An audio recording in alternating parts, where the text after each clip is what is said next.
In today's quick look at God's Word, we want to take a look at Ephesians chapter 6, verses 14 and 15, and take a look at the breastplate of righteousness that we're supposed to put on. Here we go, Ephesians chapter 6, verses 14 and 15. Paul wrote this, "Stand, therefore, having girded your waist with truth, having put on the breastplate of righteousness, and having shod your feet with the preparation of the gospel of peace." Again, that's Ephesians chapter 6, verses 14 and 15. Now, as the Apostle Paul described the spiritual armor that prepares the Christian to succeed in living the Christian life, he made spiritual analogies using the figure of a Roman soldier. Since he wrote this letter from a Roman jail, guarded by Roman soldiers, it was a natural connection to make. The description of this spiritual armor is divided into two sections. First, Paul wrote about what armor to have. Then he wrote about the armor to take. The breastplate of righteousness is the second item listed and is one of the aspects of the armor to have. That is, we keep it as something constant.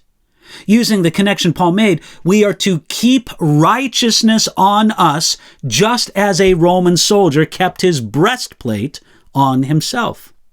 Note it well, righteousness is represented as a breastplate that provides essential protection for the most vital organs.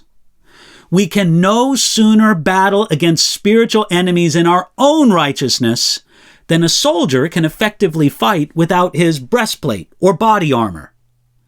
Now, this is not our own earned righteousness. It's not a feeling of righteousness, but it is a righteousness received by faith in Jesus Christ. It supplies a general sense of confidence, an awareness of our standing and position.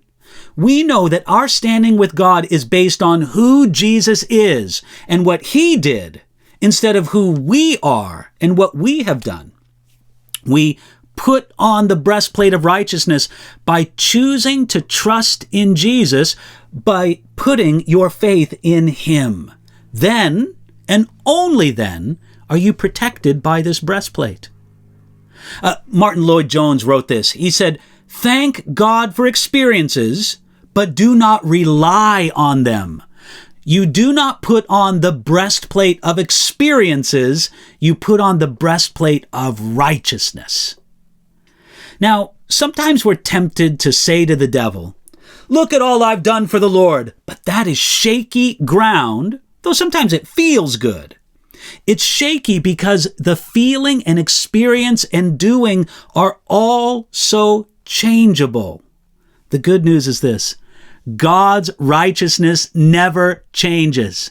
The breastplate of righteousness is your best defense against the sense of spiritual depression and gloom that comes against your gut. Today, decide, I'm going to put on the breastplate of righteousness and remind myself that I do look to Jesus Christ and trust in him for my righteousness, who he is and what he's done for me, and I do it today.